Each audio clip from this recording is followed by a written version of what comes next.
Okay, so this is next in the series of machine learning, and today's agenda is something out of the context for whatever we have did earlier. We were talking about models, bit of data, bit of models, then extensively into models, different types of model classification, regression, and all of that.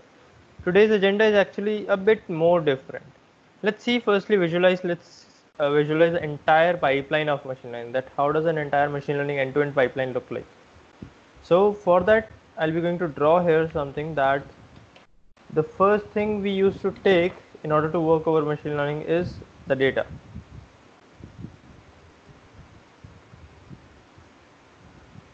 Okay, next thing is algo.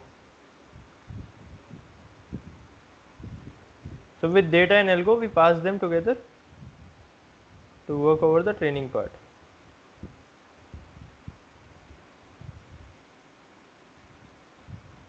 Okay, once the training will be done, we pass on this to the testing part. Or smaller box.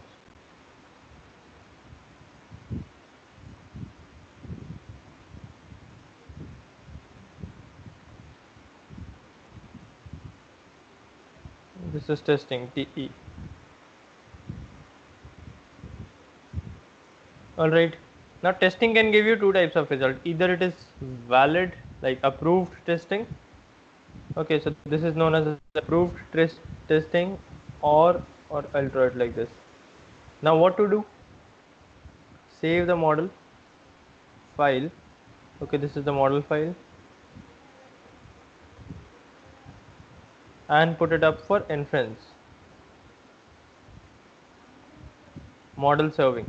So we know how to call the model, how to make the model serving available. Or I can say let's make it public. Or whatever, like make it public or make it private to your business, or do whatever you want to do, but this your model is final. If it gives you negative result, so there are two possibilities. Obviously testing will be giving you two kind of results, positive or negative. Like it will be giving you some percentage or some numbers, you need to decide whether it is positive or negative. So if you think like it is negative, then what you do, you change something, you tweak something. So this I'll be saying as tweaking.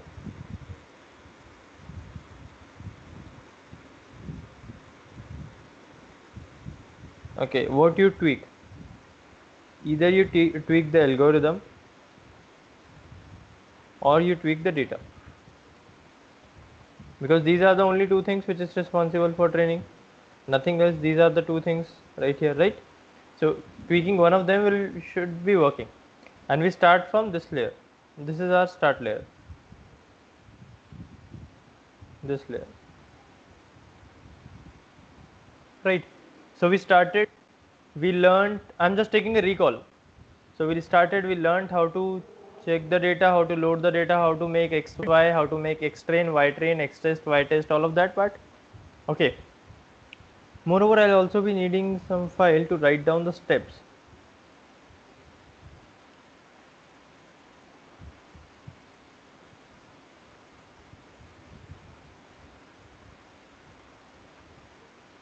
Okay, all right, so we need now to save that.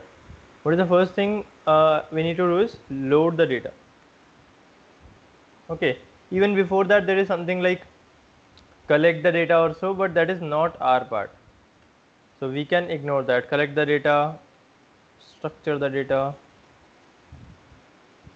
before loading.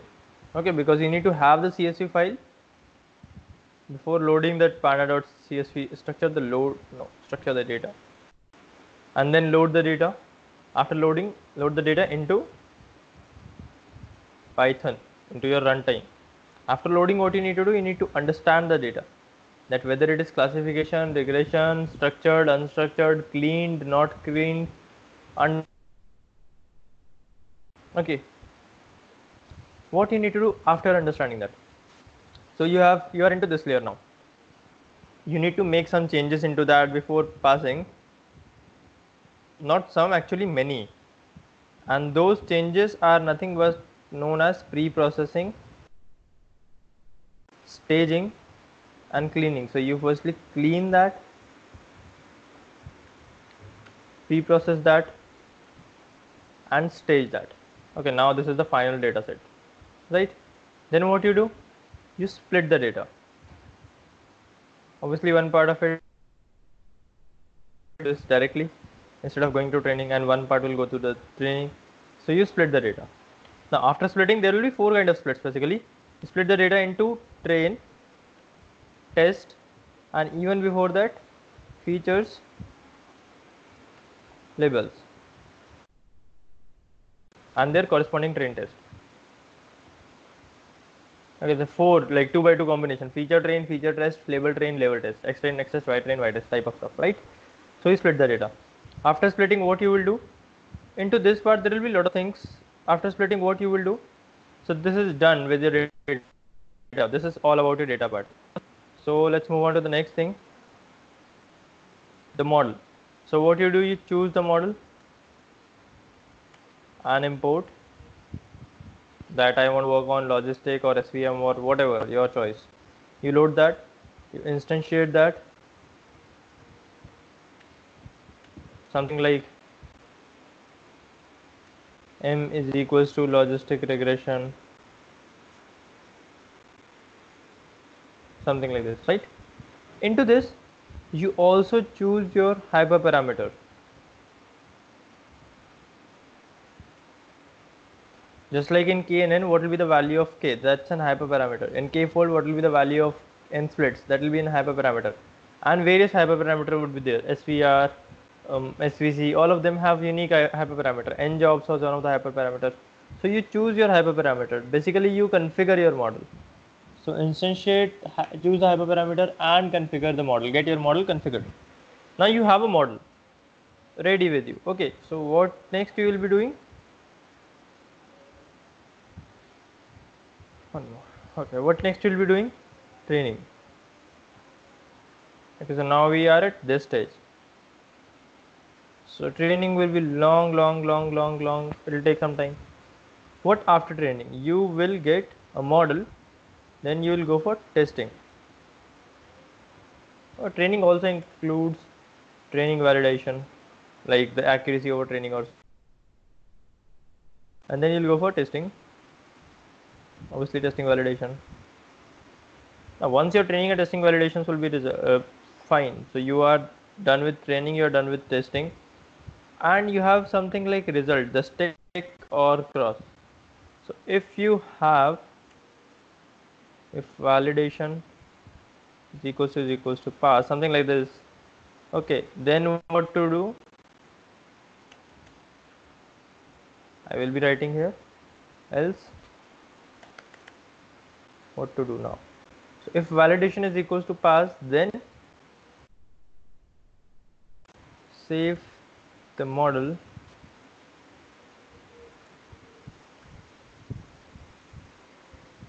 into permanent memory, the hard disk or some cloud or somewhere.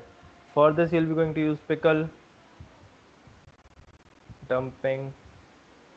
Okay, once pickle dumping is done, then you will again go to that part of cleaning the model and all of that configurations also. Okay, and when this will not be true, what you will do next, you will change step number 5, because splitting has nothing to do much with it, 5 and 6 as well. Okay, let's take splitting, because collecting the data will be fine, structure will be fine, loading will be fine, understanding will be fine. Instead of it, I'll be saying the data, right?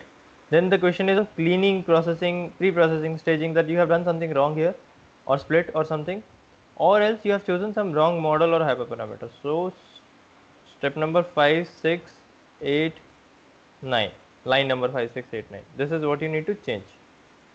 Okay, there is a problem into this.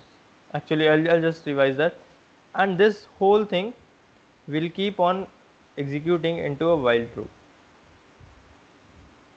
with a break statement after pickle. So pickle dumping, and when the pickle dumping is done, break the loop. So no more looping. So actually you are not changing 5, 6, 8, 9. You will be changing 6, 7, 9, 10. So I just have added a line there.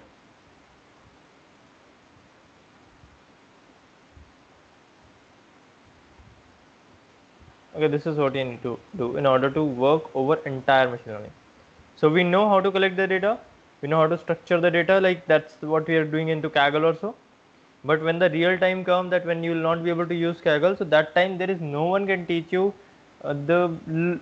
just collecting the data. There are enough of surveys or so. You need to implement your business logic to collect the data. Whether you want to make a Facebook game, you want to make an Android app with which you can connect people's Facebook, Google or so to collect the data, or you want to conduct a survey, a Google form, an event, a cashback, something like whatever. The data collection mechanism are always and always there. You want to spy, you want to use darknet, you want to forge IP, or do whatever you want to do. And then you will be loading the data with pandas.read CSV, that you know. You will understand that what it is, how many uniques are there, how many missing values are there. Then you clean that. Into cleaning there will be a lot of stuff like handling missing values, handling outliers, removing missing values, checking mean mode, checking skewness, balancing the data, unbalancing the data, and all of that. Into pre-process, you have the clean data and you pre-process that with scaling, with composition, with all of that, and then you stage that. So into staging, again few things will come, that which thing you want to choose, which thing you don't want to choose, the feature selection, column selection, domain orientations, or dimensionality reductions also. That's again, this entire is a part of this entire is a part of data science. Okay, then you split them with X-train, Y-train by just column selection, that this is Y column and rest of them are X column, by dropping them, and you split them into train and test by train test split or k-fold or so.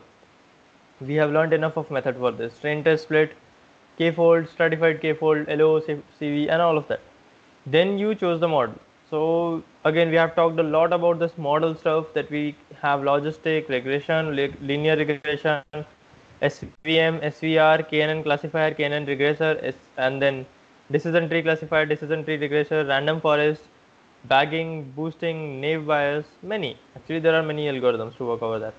And you choose your hyperparameter. So this is something again important, which you need to choose wisely depending on your data. Okay, and then you go for training, checking the training score, testing, checking the testing score. How to check the training score? Just say model dot score xtrain comma ytrain.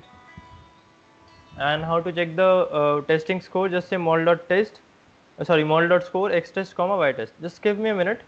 Just give me 1 minute. I'll just.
Sorry, my bad.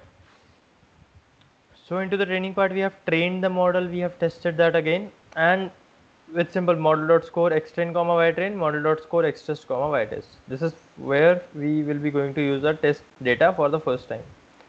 Now there are two possibilities, that there is a pass possibility or a fail possibility. So simple first thing is that you will fail for the first time. So you need to change 6, 7, 9, 10. So what is 6? Cleaning, pre-processing and staging. You must have done something wrong here. So change that. Or split, there is something wrong in your split. You might be ending up with like your X test also have train data, your train data also have test data, or something forge is going there. You must have not split that properly. And then 9 and 10, choose the model. There is something wrong in your choice of model. Might be you need to work on regression, you are working over classification also. And this is also possible that you are ending up with no hyperparameter tuning, or hyperparameters are not there, something like that. And the other scenario is, now you need to change that and you need to follow again something, and then again this thing will be checked that whether it is pass or fail. If again fail, then you need to again go back, and it will keep on iterating in while true mode. Okay, I'll mention here continue as well. That's a simple pseudocode. And if it is pass, the moment, like after 5, 6, 7, 8, 10 tweakings, 20 tweakings, 100 tweakings, you will pass at some moment of time, that you think like, okay, 95% on training, 92% on testing, this is something good, so let's move ahead. So when you move ahead, what you need to do, you need to save the model into your permanent memory. You need to pickle the model, pickle dumping, and serialize the model's object and put that onto the file and do that all of the stuff, and then break it. Now what is the next task? This is outside while true. Okay, what is the next task? Inference. What you will be doing into inference? You'll be loading the model with pickle load. Okay, what you'll be doing into after loading? Just dot predict, or simply I'll say prediction over real data, not your train test or something, the actual business data, real business data, or unseen, never seen data. Just like you have trained a model over last 5 years, and now I want you to predict for the upcoming second year, like 2020.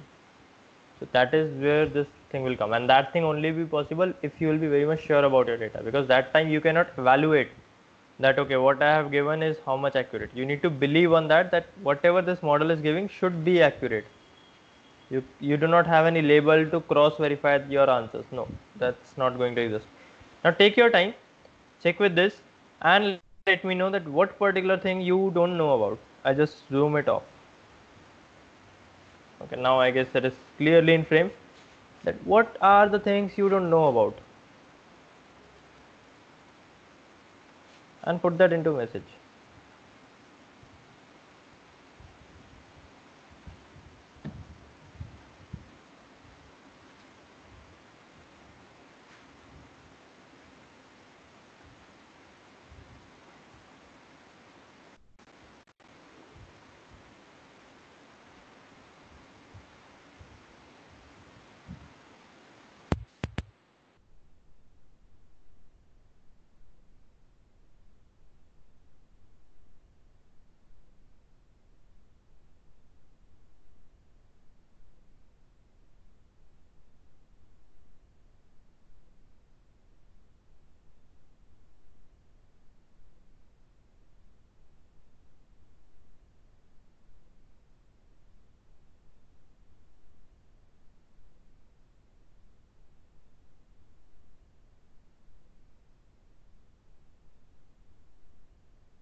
Hyperparameter is something we haven't discussed. Yes, one thing, there is one more thing we'll be going to talk about today. So we'll be going to talk about this hyperparameter part today, and there is one more thing we'll be going to talk about, this staging, that what column to choose, what column not to choose, and all of that part. Okay, anything else you think like this is something foreign to me, kind of extra concept to me? These two things are left in our basic machine learning part, and rest of the thing, for everything we have discussed more than one mechanism. I hope you will be confident about that.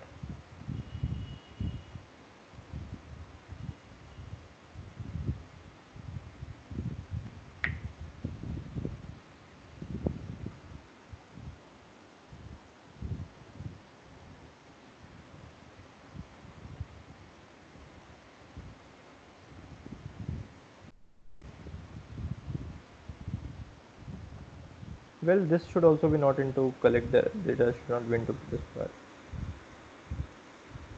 Let's keep it.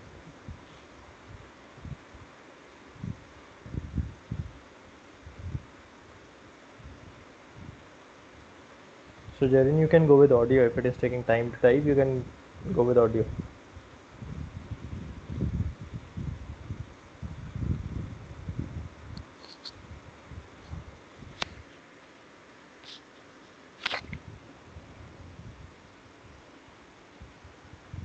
When I was searching for the datasets in Kaggle, those notebooks, there are more than these things like checking the skewness, and so it is necessary for every. Exactly, it is highly necessary to check, and that is what known as data science actually. That before passing your data into machine learning, you need to have completely valid, clean structure and all sort of data, because no model can work over unrelated data. You need to have some relevance into your data, then only your model will be working.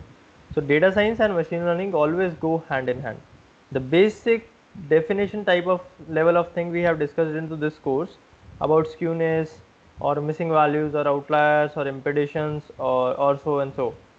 I mean, there were many things checked over other than this. Yeah, I understand that there would be many things actually. Data science is altogether a different domain, and I would say a bit more oversized domain than even machine learning. That's particularly my experience over it. The data science come over like more and more vast even than machine learning in terms of size, in terms of bulkiness. That there are a lot of methods, there are a lot of techniques, there are a lot of functions, there are a lot of approaches to follow, and there would be end result which you need to get maximum, which you need to take out the maximum. But machine learning is something which is working on the prediction part rather than cleaning the data. So cleaning the data is altogether a different ball game, which is highly required.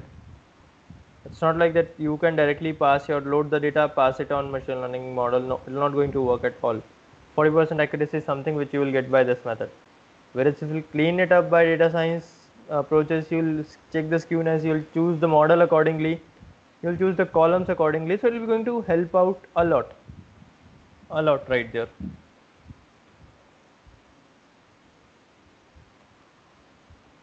Anything else?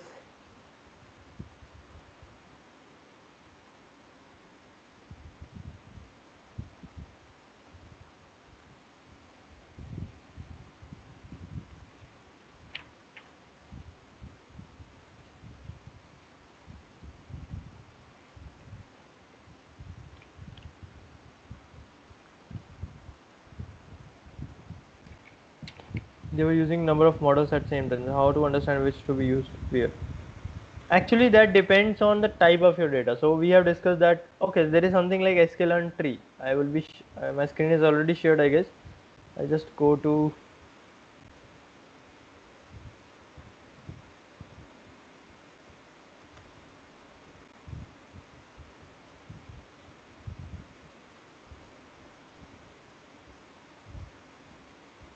Not this. Not this at all.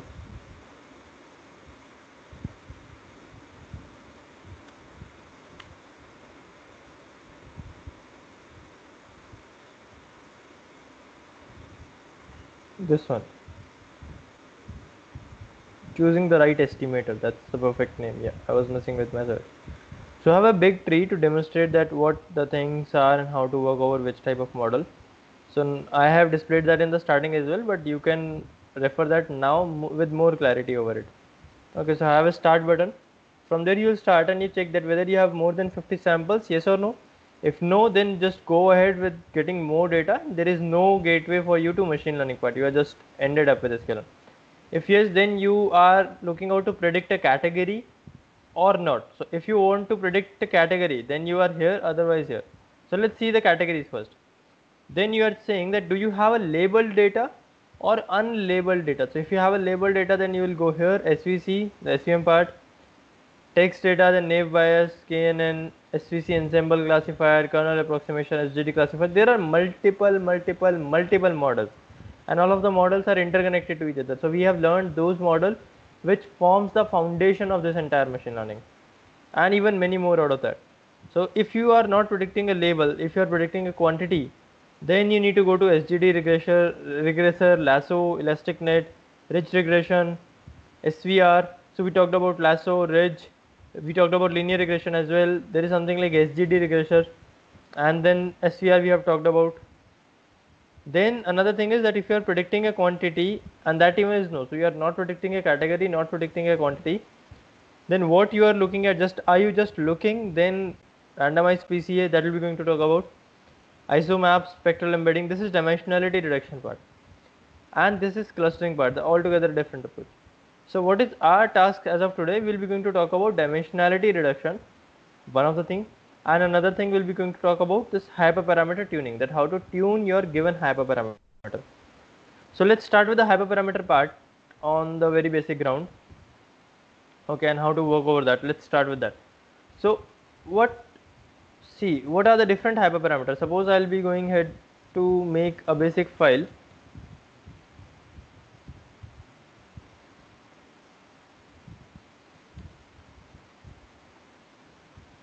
Okay, I'll name that with something like hyperparameter tuning.py. Okay, and I'll run that. Okay, so let's open this.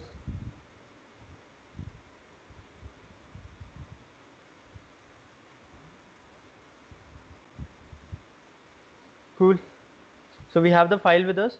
Now what we need to do is we need to choose the hyperparameter, but in order to choose the hyperparameter we need to have some data and all that ready with us. So let's call the data file. I will be going to use the wine quality data set, this part. Okay, I don't want to open that. I don't want to open the folder of it. Just give me a moment.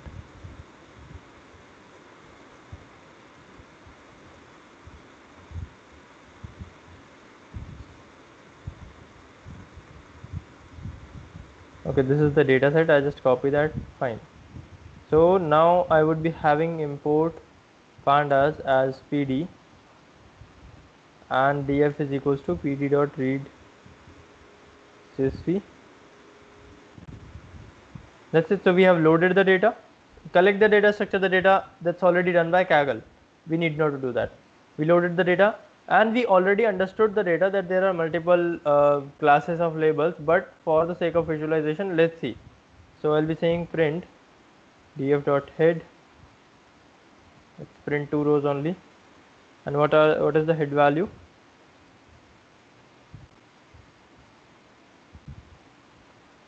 Fixed acidity, and it's not so much visible, so I'll be going for okay, something wrong I did is I didn't pass the separator.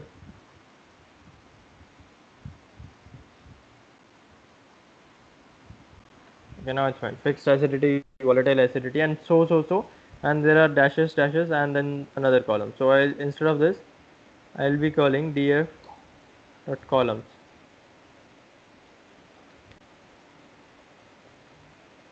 Okay, so these are the columns into which what do we want to check is quality. That is what our label is. So I'll be saying right here, instead of this I'll be saying df dot quality. What is there in the quality? So 5, 6, 5, and all of that. Okay, and I can also describe that df dot quality dot describe.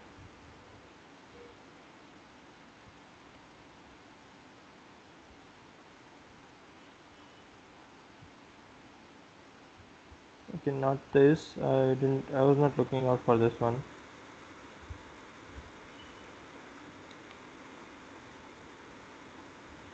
Yeah, this one. So I forgot to place the bracket. So there are 1600 elements. Mean of them is this, standard deviation is this, minimum is 3, 25% is 5, 50% is 6, 75% is 6, maximum is 8. So we are in between 3 to 8. Okay, so these are our classes. Now obviously this is a classification data because into 1600 you are having 4 values, 3, 4, 5, 6, 7, 8, 6 values, sorry. Okay, so for 1600 data set, so that means we are into classification. What is our next task? Clean the data. This data is already clean. How so? We can check the sum of the null values. it's there in NP, but right here we can check, or else there is nothing like false, nothing like true here, everything is so false.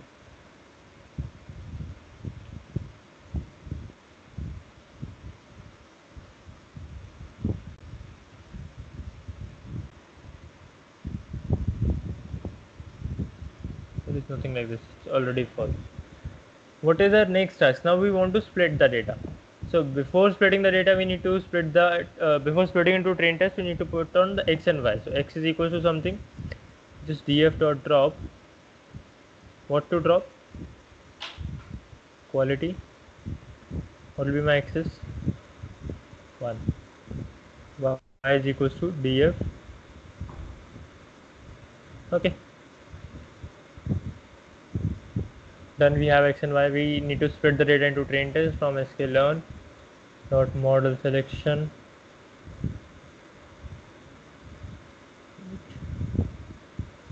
import. Okay, and then x train, x test, y train, y test is equals to train test split x comma y comma test size 0.2 random state 44. Okay, anything like random state doesn't matter. Okay, we have the data now. Now we can simply choose a model for classification. Let's suppose we are choosing SVM or we are choosing decision tree. So from sklearn, let's choose random forest. From sklearn.ensemble import random forest classifier. Okay, model is equals to random forest whatever. Okay, and then with blank parameters, model dot fit x train comma y train print model dot score on testing.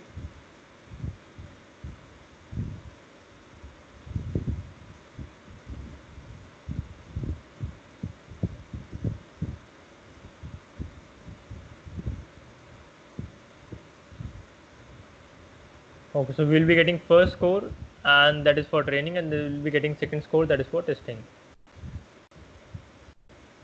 1 for training, 0.65 for testing. That means what? What does that mean? 1 for training and 0.65 for testing. Come on. I'll not be saying this term. What does this term means? Okay, and even they were using number of models at the same. Okay, that we have already discussed. So what does that mean? That the training accuracy is 1 and model accuracy is testing accuracy is 65. Yeah.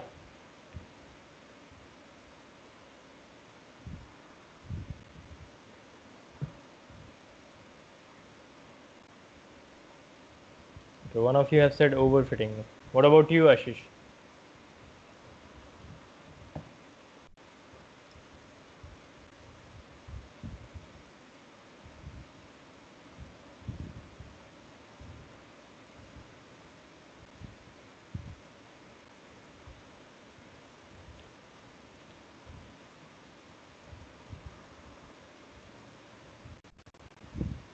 Come on, Ashish, you can go with audio. It's taking a lot of time.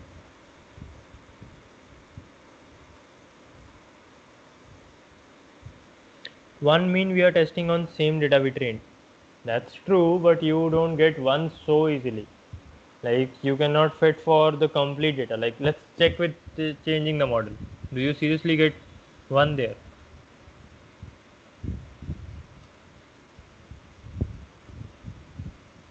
Or let's go for logistic as of now.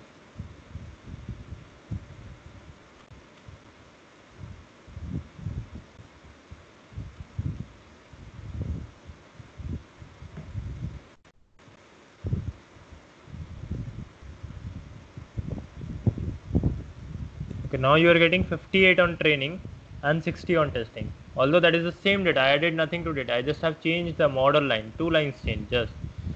But still you are getting 58 and 60. That means that random forest is overfitting to the part. So what can we do? That means we are overfitting. That's good. Jaren, you gave a good response. Now, what can we do in order to avoid overfitting? We need to simplify our model, generalize our model. How can we generalize our model? That we need to give number of trees and estimators to be lesser, suppose 30. Okay, now there are no 100 trees as of now. So from 1 we turned out to 99. Make it more generalized. Our task is not to reduce the training accuracy, our task is to basically increase the testing accuracy. So by reducing, we are again reducing 999, 995. And this is what we don't want to do. We want to increase the testing accuracy, and that also we are doing. So from 65 we turn to 64, that's down, then 64 to 66, up, again down. So that's not going good. Okay, we are ending up to overfitting part. The reason is that we are giving some data which is not even required for the model. In terms of column, we are giving some column which is not even required. If random forest is overfitting, but we can simply change the model, we can make it simplified. Let's, okay, I want to write here m, so that whenever I'll call the model, it will be simply m. I just take an example. You can check any model also. From sklearn.svm import svc sm.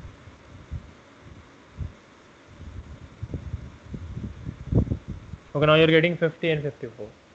Now obviously your task is to increase that. That's why I told you that if you are not getting anything of data, just fit random forest, it will give you better result than others if you are not understanding any pattern out of it. But if you understand the pattern, you will definitely land up into good amount of results, better than anything like that.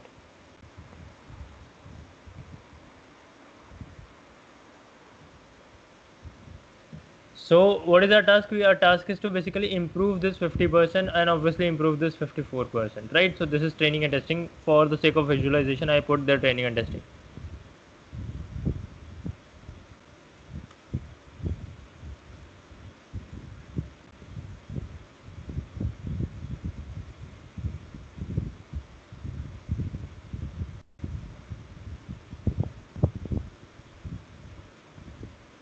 Okay, so that will be looking better, understandable.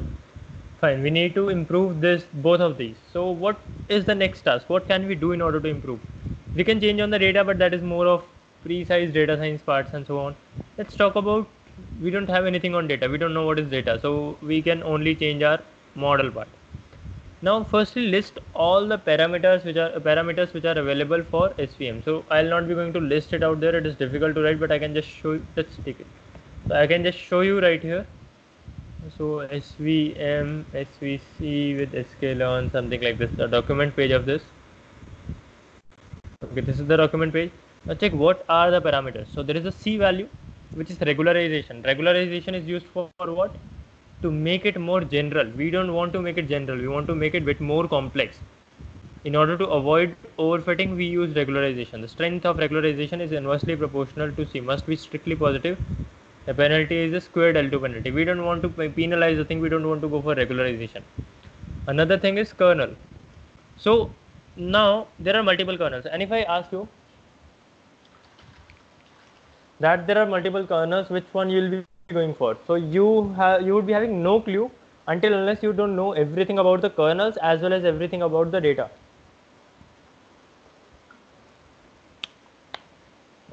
Let's make a chart that you have one thing which is kernel,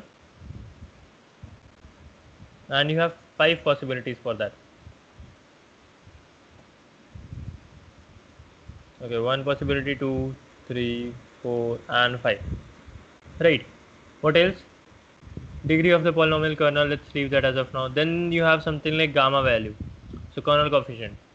Okay, so if kernel coefficient for RBF, poly and sigmoid, nothing for linear or pre-computed. So it is strictly there for poly, RBF and sigmoid. So we can take it simply as of now that there are 3 possible values. Let's leave all others. Now there are 2 possible values for gamma value. Okay, so gamma has 2 values.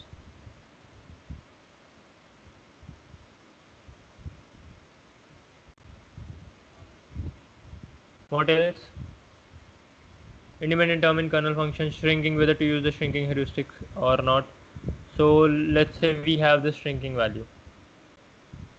Again, two values, true or false. So how many total permutation combinations are there with you? You have actually 3 into 2 into 2, 3 into 4, 12 permutation combination, that you can take this one, this combination, or you can take this combination, second, or you can take this combination, third, okay, or you can take this combination, fourth.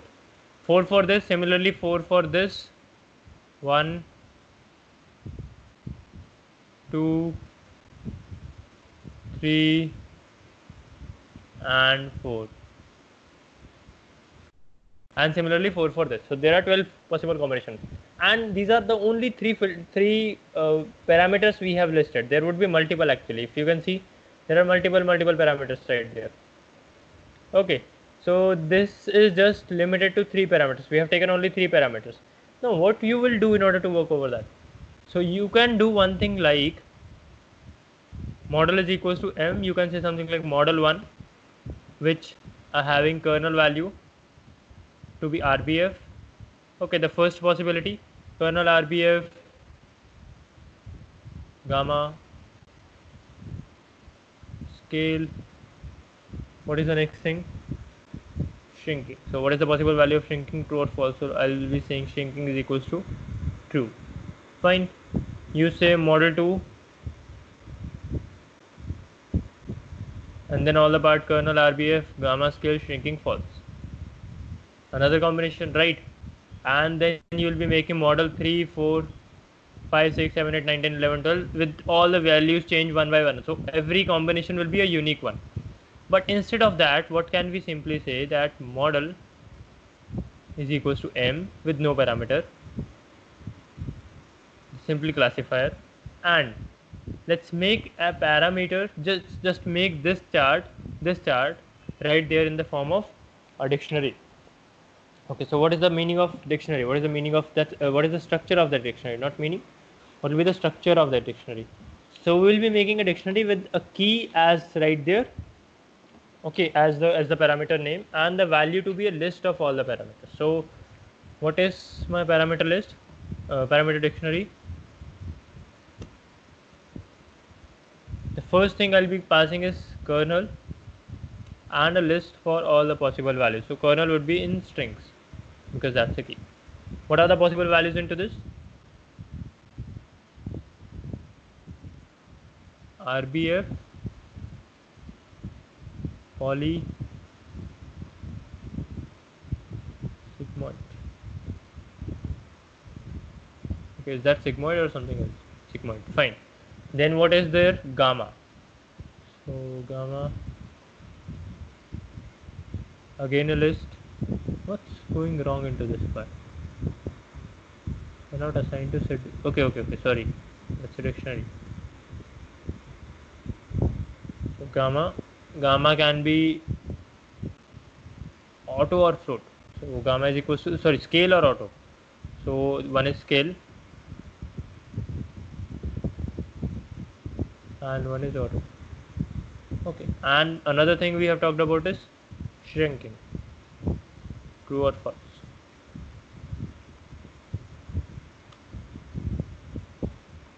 And true or false are not in string because they are boolean variables, boolean values, not variables. Now what you need to do? You need to do something like from sklearn dot model selection import grid search CV. Okay, grid search CV. Make a variable for grid search CV like grid model is equals to grid search CV bracket. What is your model? Model.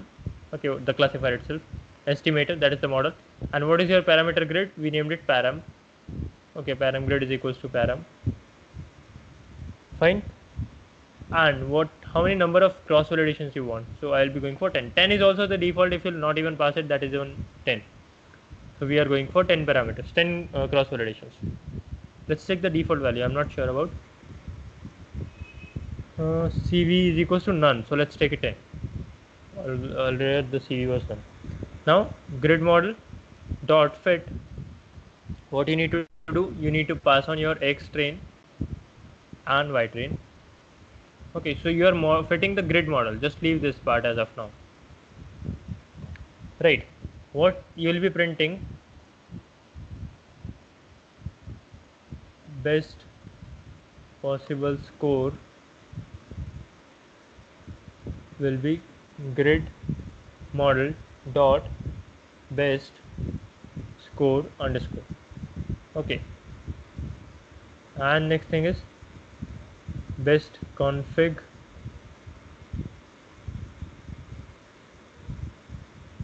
grid model dot best score best params. This is what we'll be going to work on. Let's run this. What it will be doing, it will be doing exactly the same thing as model 1, model 2, model 3, model 4, all the way to model 12. It will be training 12 models on this entire data, and then at last it will be saying, okay, out of these 12 models, because you have specified the 12 models, out of these 12 models, this particular model is the perfect one, this particular combination like RBF with auto and true, something like this. And what is the accuracy of that model, whether it be 95, 98, 98, 7, 52, 53, whatever the best is. Others will definitely be down. Let's see. The least populated class has only 7 members. Okay, so one of the class is only having 7 members. So let's change down this n splits to 5. I didn't get the question yet. Random forest, okay, but in large scale, is it feasible to have such? No, there is one more thing after this that I'll be going to talk about. There is one more next thing out of it. So the screenshot is by mistake. So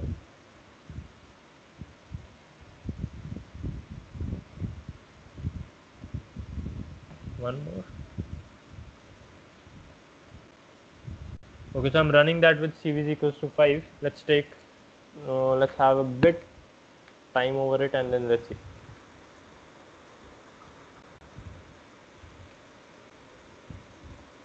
So earlier we were getting 50% accuracy with the training part.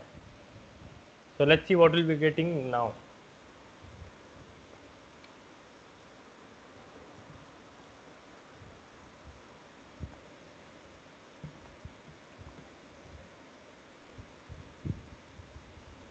It will be taking time and time and time because of this is continuous life.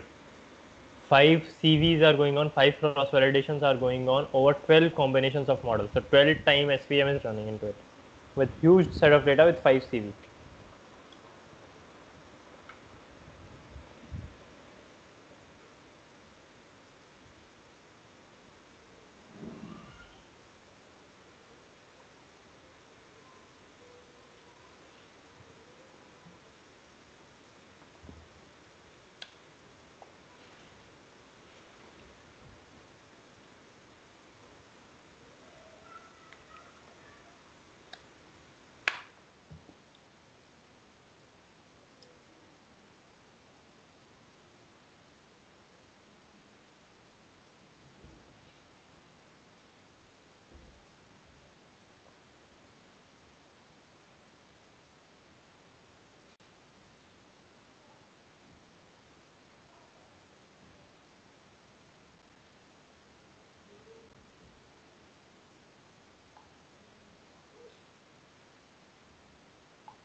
Taking a lot of time, bit extra than usual.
Not today. The project, that part will not be going to work over today as of now.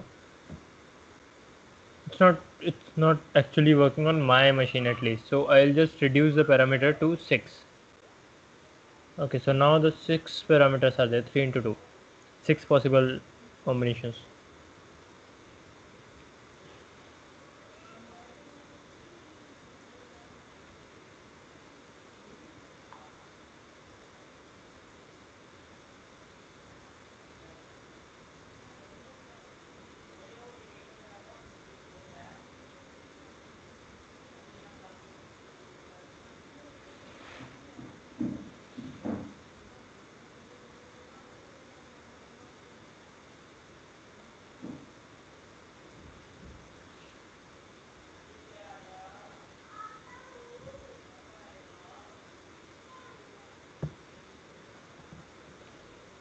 Still not working. It's not being supported by my machine.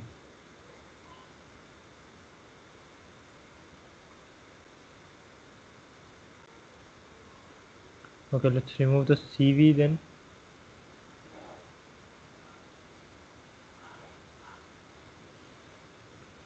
Restarting terminal. Well, actually, terminal is fine. Terminal is working. It's not killed.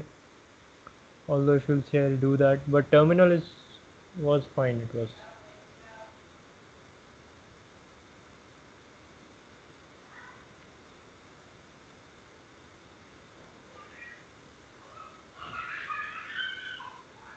I've reduced the CV part from here and this combination. Still not working. Okay. Let's reduce down the data. So we'll be working over x df is equals to df dot head, half of it. So we have 1600. I am reducing it to 800 now. Okay, so I have reduced the data. It's just 800 rows.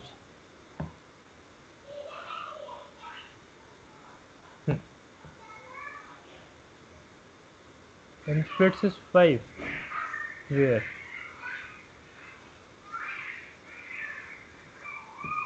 CV is equals to 2 or 3.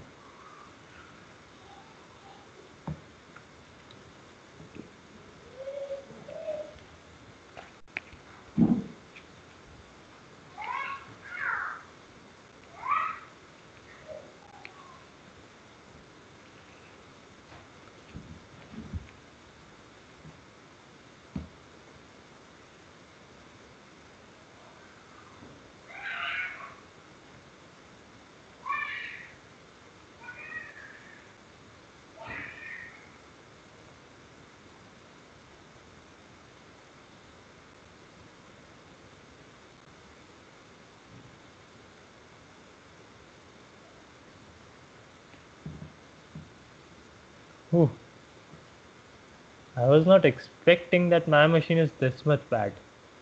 Well, if you think it will be working for your on your part, just give it a try. This is the code I can send you. And make sure your model should be SVM. If you're working over kernel and gamma, your model should be SVM. Give this much a try. Or else it actually works. Like, I don't know why it's giving this much bad performance at this time. It works well. Let's try some another example. Let might be this kernel part is creating a lot of trouble into that. So sklearn.neighbors, I'm importing k neighbors classifier as m. Okay, so what will be my parameter grid? Obviously the first thing will be value of k.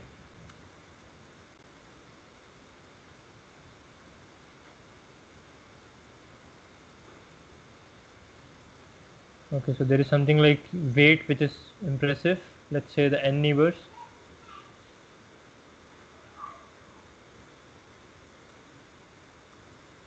What could be the value of n neighbors? I can take it like 5, 7, 3.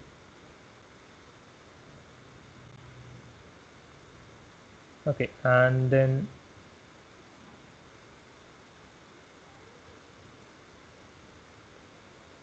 have weight,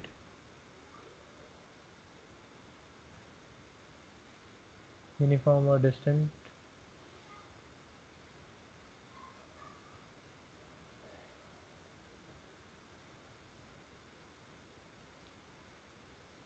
Let's take these only 6 combinations, and that is it.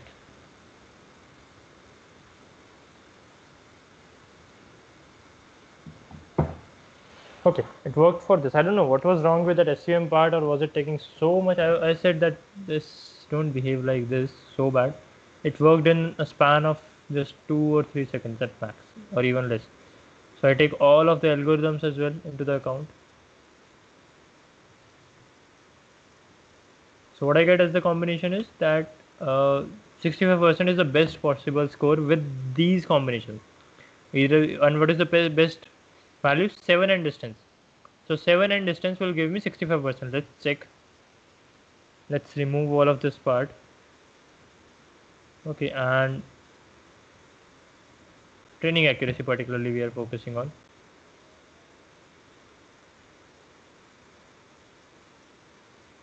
Model dot fit x train comma y train and the training accuracy. So it is supposed to be okay. Model dot fit with any burst value. That is again. Any burst value to be 7, and what was the weight to be distance. Okay, so what is the value coming up?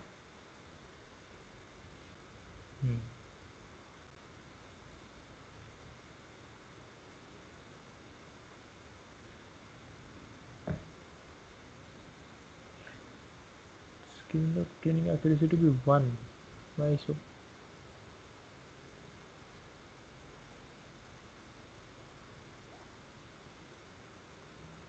It's taking too much time actually. Might be something wrong with that kernel part or so. But let's implement this in another way.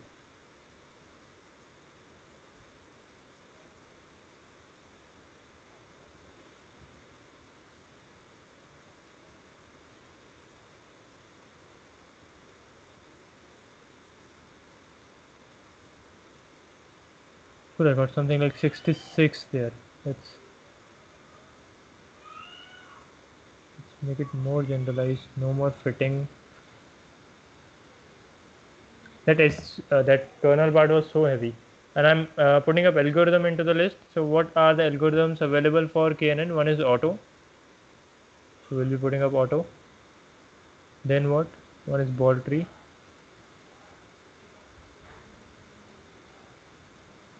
Another is KD tree, and another is Brook, where the default is auto. Okay. Anything else we can put on? Not so much important. Njobs is not at all important for training. It has no impact on training. It is just processing part. So let's make it like this. Okay. So there are 3 into 2, 6 into 4, 24 combinations. And out of those 24 combinations, the best one will come up. Something wrong.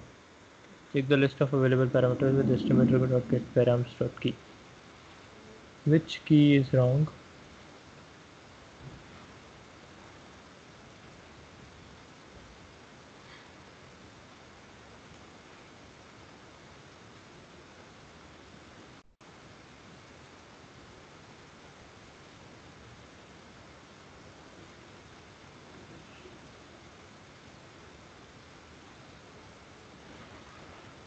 Might be I'm missing something important here. Algorithm, some spelling issues also. Algorithm, not algorithms. It's algorithm. Single. Alright, so what I can best get is 60%, which is even lesser than that. But and what is the possible combination? Algorithm to be auto, enables to be 7, weight to be can get. And this is what I'll be getting with this combination. So this is the best possible combination amongst these. Okay, amongst these, this is the best possible combination. That is what grid search is saying. Now, as you saw that it is taking a lot of time into that, so there is one more alternative of that. Instead of grid search, we can use something like randomized search. Randomized search CV. What will be there into randomized search CV? If you'll see, it implements a fit and a score method, and it also implements a predict and predict probability decision functions transform and inverse transform if they are implemented in the estimator use. So what will be giving again randomized search CV, estimator you will be passing on, complete parameter distributions you will be passing on, and you will be saying that how many number of iterations you want to go. So it will not be going for this 24 iterations, it will be randomly with any combination going for starting n iterations. Let's make that. So I'll be saying randomized search right here again, randomized search. So I'll just let other things be named as grid search only. Grid model is equals to randomized search. Okay, and right here I need to pass that what is the n iteration value I need to give. Okay, and CV again is right here is none, so let CV be 3 only. Okay, what is the n iterations? Instead of 24 I want to go for 12 iterations randomly. So let's go for 12 iteration. It took time, and then at last said it is param grid. Okay, so it's param distributions in this one. Sklearn has good documentation for this part.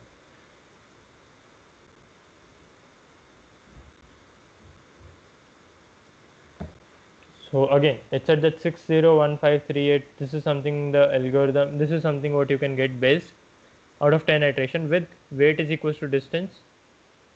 Algorithm to be ball tree and neighbors to be 7. If I'll add 9 as well into this list,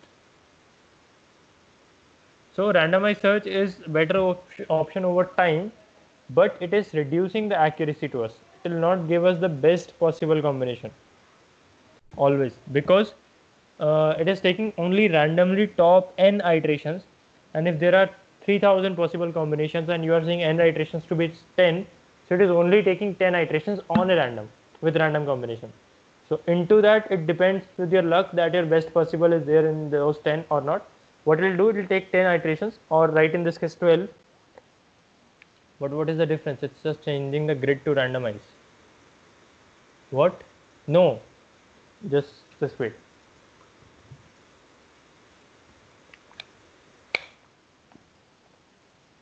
Suppose I give 3 parameters, okay, and n neighbors to be 3, 5 and 7. Okay, and what is the another thing I'm having as of now? Uniform and distance. So uniform and distance. So there are 6 combinations right here. Okay, what are the 6 combination? 3 uniform, 3 distance, 5 uniform, and similarly 5 distance, 7 uniform, and 7 distance. So grid search, which is the altogether a best approach, will take a lot of time. Implement this, then this, then this, then this, then this, then this. Make a list of all the accuracies, and at last it will take the maximum accuracy, and corresponding configuration will be printed. But what is randomized search will be doing? That I gave the n iter value to be 4. So randomly it will take 4 values, any random 4 values, 1, 2, 3, and 4. Suppose. Okay. So now your best possible came out to be this one. So this came out to be accuracy of 90. Okay, suppose this to be of 90, 0 0.9, 0.8, 0.7, and 0.6 in very general. Okay, so which is the best one? 0.9, 7U, 7 uniform. So the randomized search will print this, but the actual best accuracy was this one, 0.99. So when grid search will be executed, it will take the maximum of all of them, which is this one. This will be printed, but when randomized search will be executed, then it is taking randomly 4 and the best of 4. So this is the comparative stuff, whereas grid search is a relevant kind of absolute stuff. So the difference is only just like the, suppose this was 0.5, so it has no impact. But this is something which we have missed with randomized search. So randomized search and grid search, the difference lies in the same thing as population and sample. So whenever you conduct kind of a survey that how many people do study, suppose I conduct a survey that students of Delhi, how many students, what is the average time for which students study for a day? So I will not conduct that on all the 1 crore or 1.5 crore students across Delhi, but rather I will conduct that survey on some handful of few thousand people. And that is the sample. So that is the difference between randomized search and grid search. Is it clear? That what is the difference out there? Is it clear? Yes, no, anything? Okay, Ashish, to you.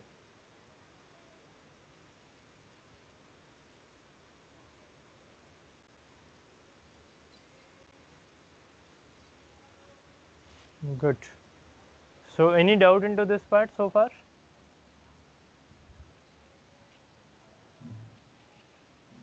Any doubt into this hyperparameter tuning, that how to tune your hyperparameter? Now, for any algorithm, you can tune your hyperparameter by looking at the list of parameters and the possible values.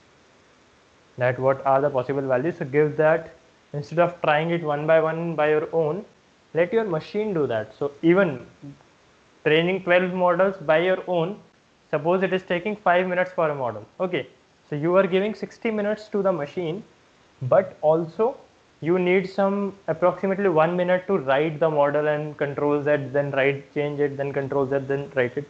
So you are actually giving 60, you are taking 65 minutes. But whereas on the other side, you are taking 1 minute to write this entire grid search and then 60 minutes. So at the end, even you are saving 4 minutes. Something like this is the theory behind.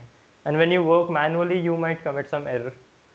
So right here, we are learning machine learning. So let machine makes the machine learning algorithm. This is not something like AutoML. AutoML is altogether different thing. So AutoML is something when machine learning is also prepared, the machine learning algorithm is also prepared by machine itself.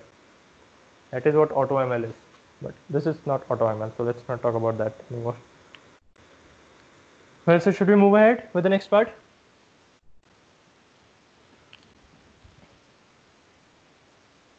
Okay, Jerin, you said no. Some doubt was there, or I didn't get it. Actually, I didn't see that. No doubt. Okay, okay, okay. So let's move on to the next part. So next part is not so much of practical, not so much of hands-on type of stuff. It is more of an understanding, because that will be going to be an high-level intuition only, upper level things about the dimensionality reduction. So what is dimensionality reduction? Dimensionality reduction is something when we reduce the dimensions from n to less than n. Suppose I have a 10 dimensional data. Let's see this.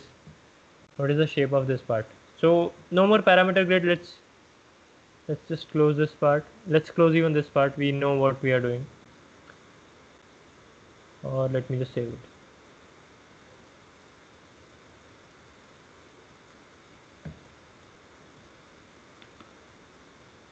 Okay. Now I'm again making a file which I'm naming as dimensionality reduction.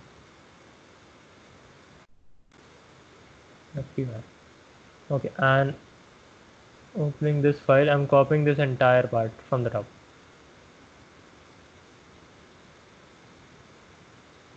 Till this. Fine. So we have X, Y, and we have Xtrain, Ytrain, Xtest, Ytest. That's it. Nothing else. So I just have loaded the data from the same code. Instead of writing the code, I have copy pasted that. Nothing else. So I close the file. Now I'm ready with this. So this is now I'm having Xtrain, Ytrain, Xtest, Ytest. Now let's see. What is my Xtrain value? Or firstly, let's check the shape of that. Whatever the shape of Xtrain, that same would be the shape of Xtest as well. So another thing I want to check is Ytrain shape, which will be the same shape as of Ytest. So now let's run this file. So Python 3 dimensionality reduction. Okay, so there are 1279 rows and 11 column. What? And 1279 into 1 for y. So y is perfectly fine. We need not work over y. We can work over this because there is only one column and we cannot reduce or increase that one column. That will be stiff. What we can do into this part is extend. There are 11 columns, but obviously when you are loading the data, there would be scenarios that all of your column, all of your data sets are not important. Let's suppose I give you my Aadhaar number and passport number and all the database of Aadhaar card, passport, PAN card, voter card, all the government databases you are having access. Okay, and I want you to predict what will be the loan amount which should be granted to me, something like relevant to CIBIL score and all of that banking mechanism, right? That how much loan can you grant me? Can you grant me 10 lakh or 20 lakh or 50 lakh or 1 crore or how much? So then what do you need? You don't need at all that what is my Aadhaar number. No, you need some details like what is my name, or even why don't you need the name? You don't need the name. You need some details like what is my salary, what is my occupation.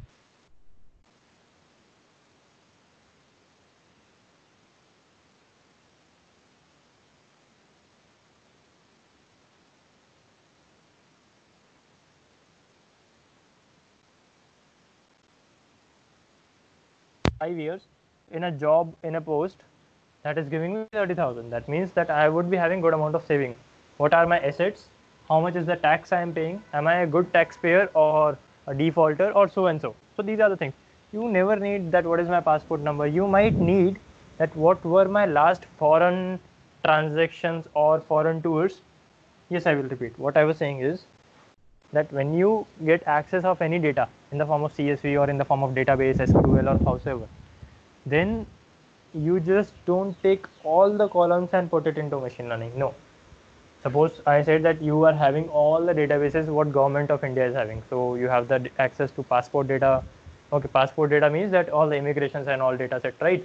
And then Aadhaar card data. Aadhaar card means the basic details, all the personal details. Then you have the access to my bank accounts, all the bank passbooks, account balance, transactions, debits, credits, and all of that. And then you have access to my voter card, that which party do I like, which political regiment do I like, and how good voter I am, and all of that. You have nothing to do with how many times I have voted and how many times I have not voted. When you are talking about granting a loan, your task statement is to do something like that CIBIL score, to make a calculation for CIBIL score. So what are the things required for CIBIL score?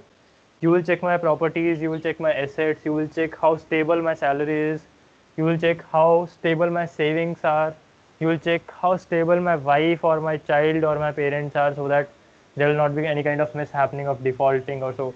You will check what are my foreign transactions in terms of money and foreign travels in the last 5 years or whatever they will check, right? You never need that what is the food I have last ordered, or you never need what was the you might need the bank details, but you never need that who is the nominee after me, something like this. Very less, very often you will need this, or my voter card is completely out of the context for this part, or else something like my address will not pay much attention into it unless I am living in India. That is what thing is required. Like you might need city, you might need even state, city and pin code, but you don't need the precise lane number and house number. You just keep it for record, that is another thing, but there is no sense of passing then into machine learning. Passing the city might make sense, that a person living in Mumbai might have a requirement of 40 lakhs in general. A person living in Jalandhar might have a requirement for 20 lakhs. A person living in a high profile city, more even than Mumbai, something like Bangalore or Pune or so, might even have requirement of 55 lakhs, 60 lakhs or so. But particular lane number, address, house number, that is not at all required. You can just save it, not at all required for machine learning part. So that is what we need to choose wisely before passing our data. We need to choose our columns. So for that we use one thing, that is the concept which is dimensionality reduction. So let's first implement that, and then we'll be going to talk about that what it is. So in order to implement that, I want to scale my data as well. I'll be going for from sklearn dot pre-processing. not model selection, pre-processing, import standard scalar.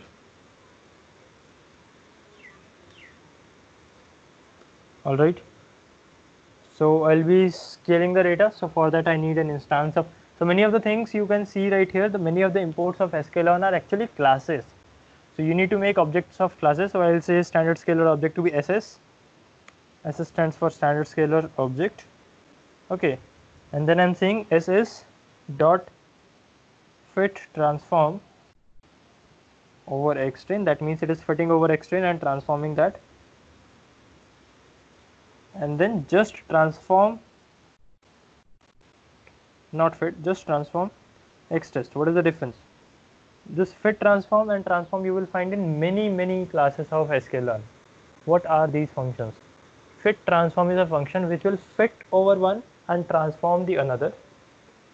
Let's see, let's take an output. Let's not work over xtrain or so. I'm defining my own xtrain and xtest. Okay, so xtrain I'm having to be 5, 4, 2, 9, 0. Okay, and xtest I am having to be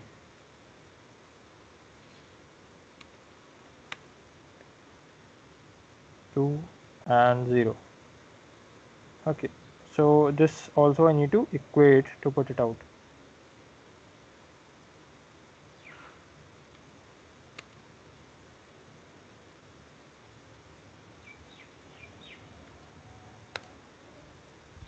Alright, so let's print this.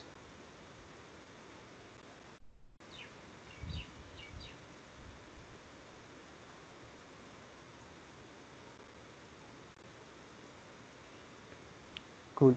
So let's print this.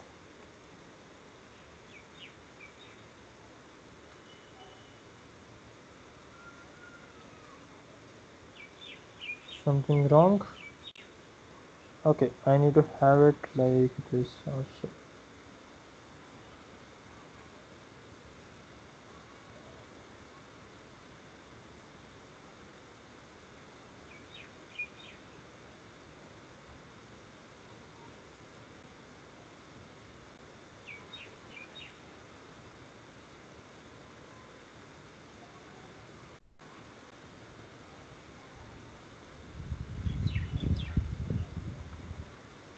So I have like 0.32 for 5, 0 for 4, minus 0.65. So what is the maximum number? 9. And 9 is second last right here, 1.64. That is the maximum number. What is the minimum number? 0, last number. So this is minus 1.31, which is the minimum number. This is what you're doing. You're basically scaling your data, reducing down your data in shorter form, something like logarithmic of that. And then in the task of xtest, you are not fitting over xtest. You are not understanding xtest, the minimum of xtest and the maximum of xtest. You're just implying the same value. So see, what is the value of 0 right into xtrain? Minus 1.31. And same is there into xtest. And what is the value of 2 right here? It is third, this one, minus 0.65, and same is right there. If I would have placed ss.fit transform, then it will again fit over this 2 and 0. So 2 will be the maximum, 1 will be the minimum, 1 minus 1. Something this we don't want. So we want to take the same analogy which has been fitted over the train part. Right? So we'll be doing something like this. I hope it is understood to you. Again, I'm checking the shape 3 times, xtrain.shape, right here, after this. Okay, and one more thing I'll be going to do then after that. So what I'll be going to do, from sklearn.decomposition import PCA. Okay, what PCA will be doing? Sorry, PCA. Then I need to declare an object. Suppose small pca is equals to PCA. That's it, nothing else. N components. So n components I say 8, and then PCA same thing, xtrain this, xtest this. Why so? You know that already. Fine. and let's check the shape. So I'm printing 3 shapes, just be careful on them. 1279 11, 1279 11, 1279 8. What is the meaning of this? This says that when I said n components 8, so it is just picking top 8 features by its own. If I say 2, it will just pick top 2 feature, top 2 most important features, not any other. So it will take top 2 most important features, and how it is taking depending on various things like correlation with the label. That is my feature related to the label, and if it is, then what are the top 2 most relatable features to the label. Suppose in case of that all data, Aadhaar card and PAN card and passport and bank account, and so you want to check my CIBIL score. So what are the top 3-4 major features? First major feature is my bank account saving. Second major feature is current salary or ITR. That is the same thing, like the more the salary, more is the ITR. Okay, and if you'll display the salary, then you need to display the ITR on as well. So bank account saving, second is ITR, third could be my foreign travels, fourth could be gold assets or property assets or so, and these way we are basically picking up top n components. This is what PCA is doing. Is it clear anyhow to you? Although it might make some doubts, it might make some confusion, but that is usual because we are learning something out of domain. This is more of the data science part rather than machine learning. Again, okay. So what I did, I imported PCA with sklearn.decomposition import PCA. Okay, you need not to cram all the imports. You just need to search on Google that sklearn or PCA with sklearn. You will get sklearn decomposition PC or so. One or the other time I have actually opened that page, so it is showing me the purple link. Then what else? I made an object of PCA. Small PCA is equals to PCA and components, and from the object I am fit and transforming over xtrain, and then I am just transforming over xtest. Why so? I have shown you that on the standard scalar part as well. So firstly I have scaled the data so that it will be clearly understood to PCA, and then I am fitting and transforming over xtrain and transforming the xtest, and then checking the shape. Everything will be ruined off. The top 2 columns only have been picked, and those same 2 columns have been picked onto xtest. Otherwise, if I would have done a fit transform over xtest, then it will took top 2 columns from xtrain and again top 2 columns from xtest. No, this is not I want. I want the same columns from the xtest, obviously, right? So PCA is dimensionality reduction part, which is reducing your dimensions from 12 to whatever you pass. Suppose I pass 22, because these many features I don't have. So see what will be the output. We'll be saying that n components must be between 0 and minimum of n samples or n features, which is 11. So we need to make it like less than 11. So I need to make it 8, 5, 6 or so. When I'll say it 5, so my shape reduced down to 1279 by 5. 1279 is number of rows and 5 is the number of columns.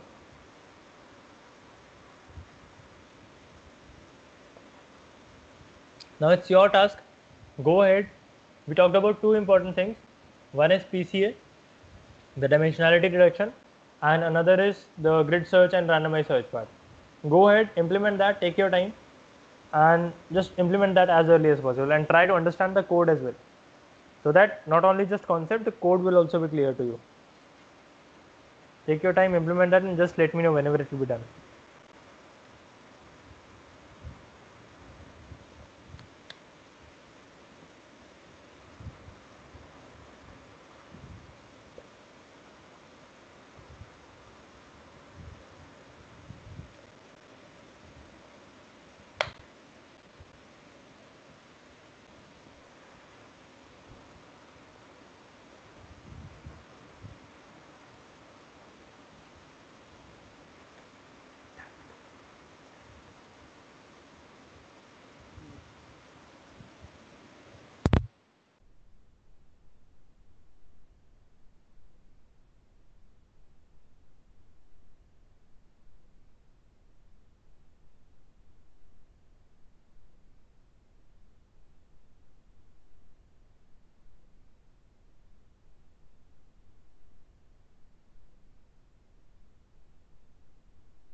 Okay, so how much more time?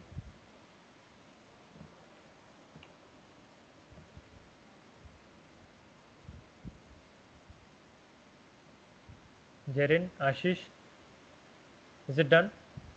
Or if not, how much time is required more?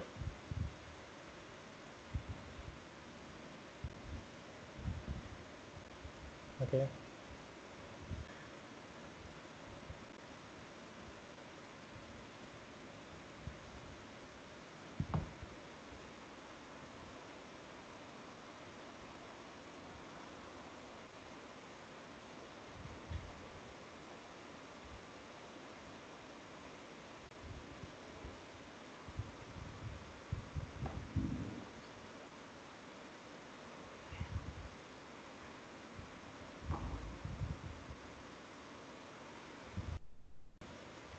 Terminal is slow, okay.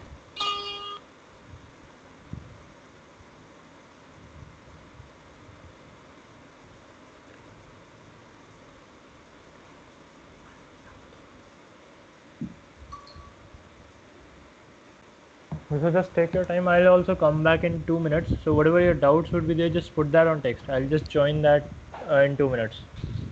Audio I'll be putting on mute and I'll be joining that audio in 2 minutes. Just put your doubt into the chat part.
Okay, so I'm back. Whatever your doubts are, I'm ready.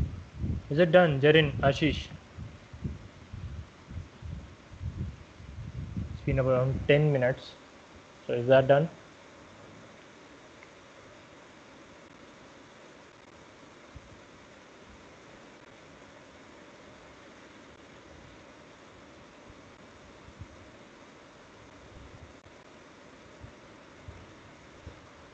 Okay, all right. So, like this PCA, there are actually few more algorithms about this. So there is one thing like LDA, linear discriminant analysis, which works over the linear way. That the task again is the same thing, that you need to reduce down the dimensionality, and you reduce down the number of features out there, number of columns out there from the dataset, and there are few reasons in order to reduce the features. Okay, let's wait for Jerin who is typing something. Let's wait, and then we'll be moving on. Or else, Jerin, if there would be some big message, you can put up on audio so that we can clarify two-way with that. Without how to take top feature in case of CV. I didn't get it. How to take top feature in case of CV? What? What is CV? Cross validation, are you saying?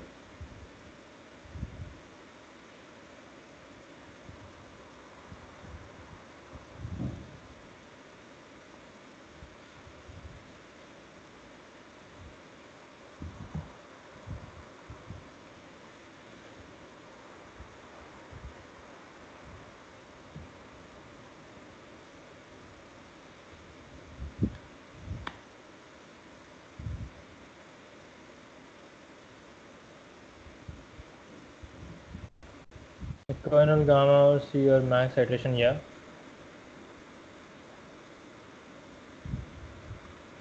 These are not features. These are hyperparameters. Just don't confuse them. Feature selection and hyperparameter tuning. These things are altogether different. Yeah. So you are saying what should be the value of CV? Is that what you are saying? What is the value of CV in case of grid search? That is what your question?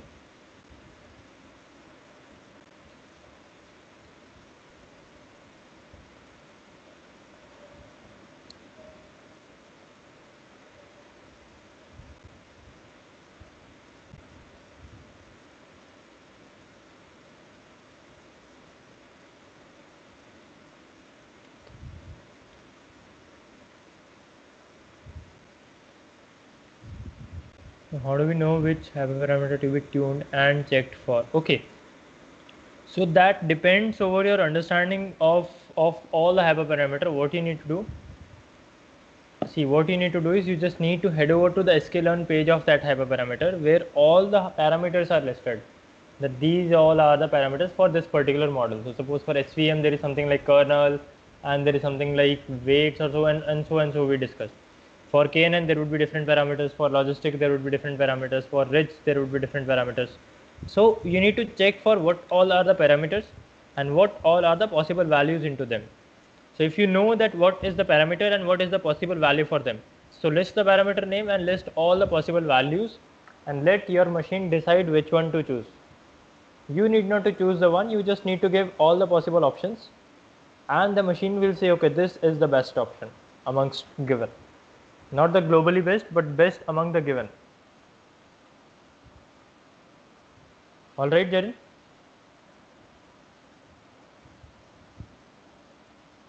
Okay.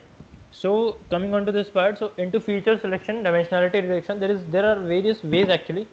One is PCA, that is unsupervised part.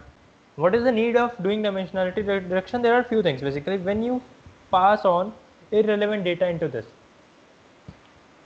model training or so, your model actually become overfit because of irrelevant features right there, irrelevancy right there. And moreover, the more number of features, the more number of coefficients, the more number of weight would be there.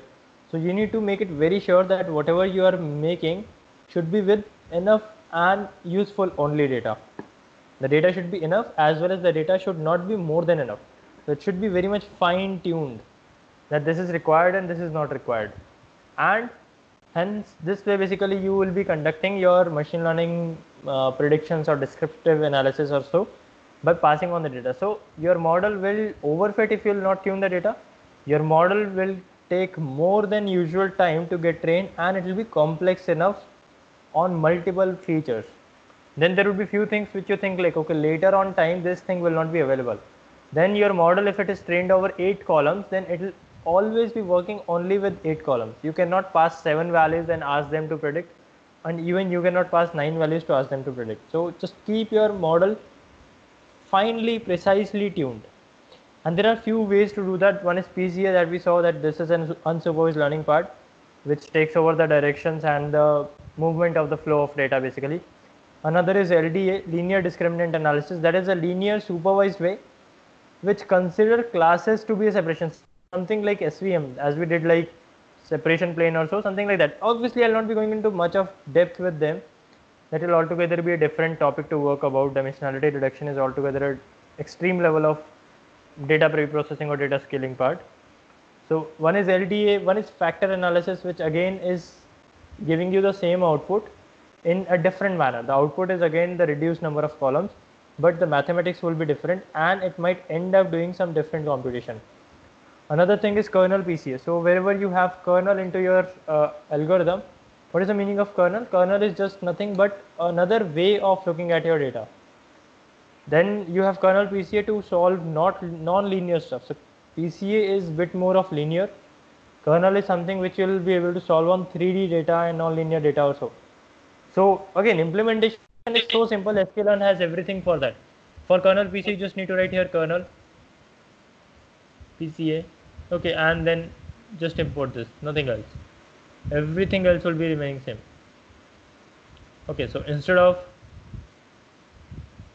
it gave you the same result because we set the n components to be 5. Instead of PCA, we are using kernel PCA now. You want to work over LDA, so you just need to say from sklearn dot discriminant analysis import linear discriminant analysis, not this, linear discriminant analysis, something like this. Okay, and you can work over that. A screen. Okay, all right. So you want to work over LDA, you can work over LDA. You want to work over PCA, you can work over PCA, kernel PCA. sklearn has everything to get your code working and running in just 2 or 3 lines of change. So migrations is so easy in case of machine learning. And what all we see, that entire of the machine learning we have covered in less than 50 lines of code. All the files were actually less than 50 lines. So let's see about the curriculum we have planned for, and let's see what we did. What are the different chapters over there, and with this I declare the machine learning part to be completed until unless there would not be much of the doubt over that. But I declare it to be completed from my side. We talked about the introduction. Okay, so the first chapter is general introduction, into which we talked about the introduction of machine learning, artificial intelligence, data science, big data, deep learning, and few more. Then the types of machine learning.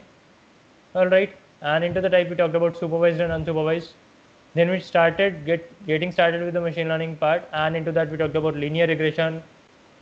And what is the linear regression all about? The loss functions, the model outcomes, weights and bias, and so. Then we have a chapter like picking up the pace. Into that we talked about, okay, we pick the pace of understanding the model, that what our model is giving, is that correct or not correct or what. Then we talked about optimization.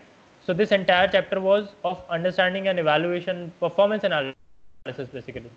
Okay, so we talked about gradient descent and so stochastic, mini batch, and step size, learning rate, and all of that. Then we talked about, okay, what is polynomial linear regression, into which multiple features, polynomial features will be introduced. A multi-feature linear regression will be implemented. Then the regularization part, L1 and L2. Then there is something like detective Conan, the chapter name. And into that we talked about what is the meaning of detective Conan. Simply like detect, just what is the purpose of a detective? Just doing the investigation. So we investigated over few things into statistics, mean, median, mode. So we talked about the investigations of the data into this. Then we launched up ourselves with some handful of models, one after the another, one after the another, again and again and again we learned the models. So logistic regression, then confusion matrix we talked about.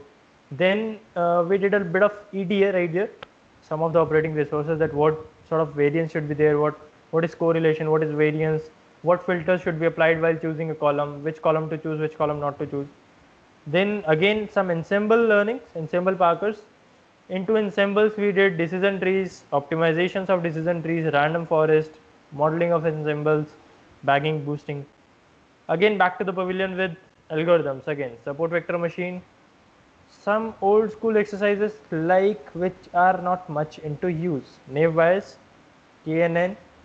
Okay, so we did the top notch things and we did the historian things. So SVM is something very older, yet historian, yet important, because SVM at one moment of time has even it has defeated neural networks performance over MNIST. So you can search out that Vladimir Vepnik was the name of the person, not Putin, Vladimir Vepnik. So this person was the one who have invented SVM. This person is the one who has invented SVM. So SVM turned out to be better than neural network at one moment of time. SVM works by creating one or more without wait. SVM turned better than neural network on MNIST. At a moment of time in some 90s, it turned out to be a better one.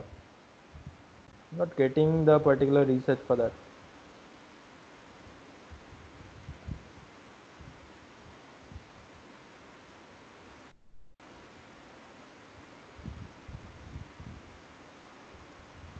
Okay, something like this you can exist.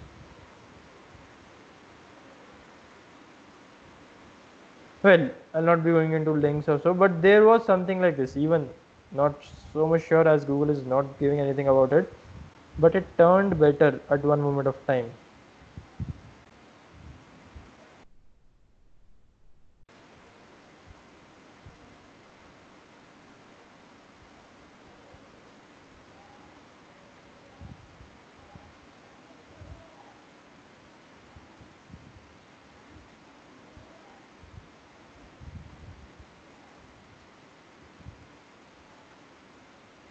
Okay, something like this.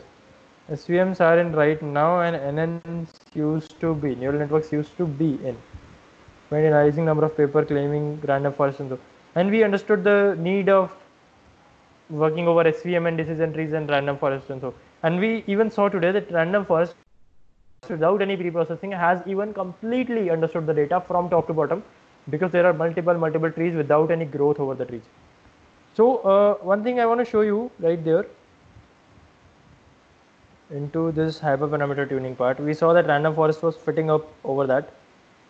Let's just quit this. Okay.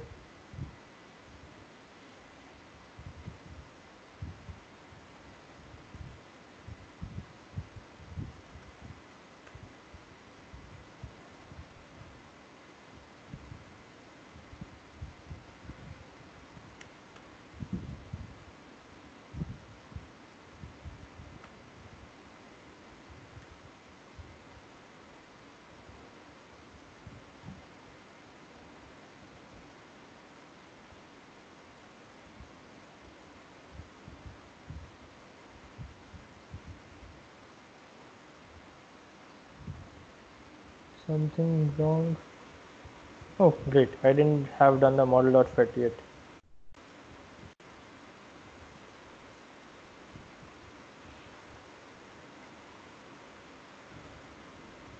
Okay, so training accuracy turned out to be 9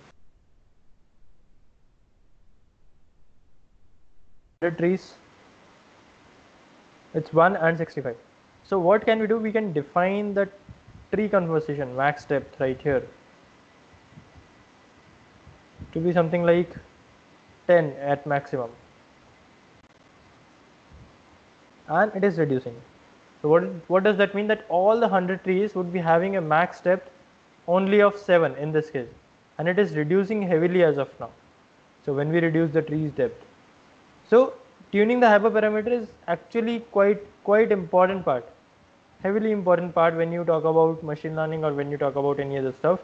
So tuning the hyperparameter is actually very much important thing. That's what I was about to show. I just remember that let's show this part to you. Okay, then what else we did? We talked about model evaluation, cross validations, various types of cross validation like train test rate, k-fold, stratified k-fold, LO, CV, and so. Hyperparameter we did today, grid search, CV, randomized search. Next task is one of the extras we will be going to choose. So I'll be asking the same question on the WhatsApp group to all of them, that what do they want to choose out of extras 1 or extras 2, elective 1 or elective 2. And with this, if there is no such doubt at your part, I declare this part to be entirely completed, and our next class will be for the extras part. But before that, I have got one project. Ashish, have you submitted your project? Jerin has submitted the one. So let's check the project given by Jerin. Jerin, can you send the file again?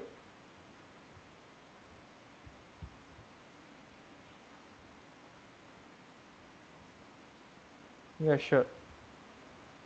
So if it will be great if you can send me right here itself, or else if you have sent me on.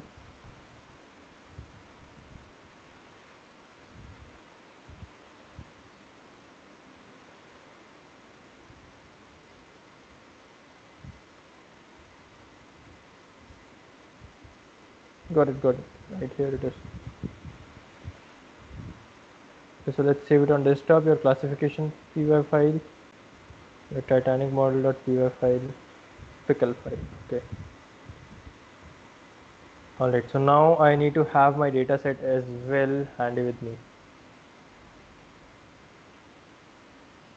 So this was the dataset I need to work over. Okay, Titanic testing dataset.csv.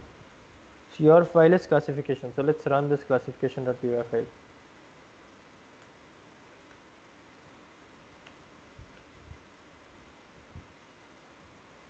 Okay, so your average score is turning out to be 87 on my case. So as we did today, a lot of warnings are there. Anyways, just leave that. So as we did today, the grid search part, I hope this particular thing will improve the accuracy of your model.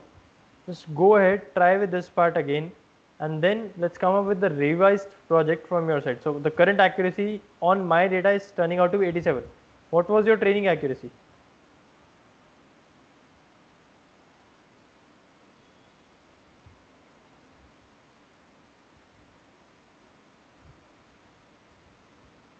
79 on an average. Yeah, so your average on testing is coming out to be 87. That means your model is a good fit or a bit under fit, just a bit under fit.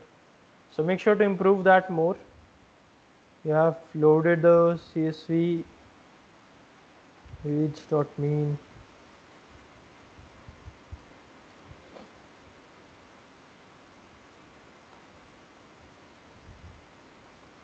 The work you have did is actually good. You need not to let me change anything over the CSV, and your part is working. That's great stuff. This is actually what I want as the project, that the user need not to change anything over it, and whatever sort of pre-processing, you are not telling me that take this column, take that column. You did that. That's it. You need to consider me that even I don't know Python, that how to open the file, how to close the file. I just run that. That's all I know. So that's good. That's something really awesome we saw today. Alright, so see you in the next class. I hope Jerin will come up with your revised project, and Ashish, you will come up with your project right there. Okay. So the next class will be about extras. Which extra, that we will configure up in the WhatsApp chat. Okay. I hope the class was interesting. Something hopefully informative to you. And with this, I declared that the machine learning part is closed from my side. We'll be taking a doubt session again. You will not be present on Friday. Okay. Let's see. We'll think of that part. Don't worry for that. We'll think of it. So I hope the things were interesting and informative to you. You found it interesting, the entire course from the beginning to end. It must have added some value over you. All right. Thank you. Bye bye. Take care.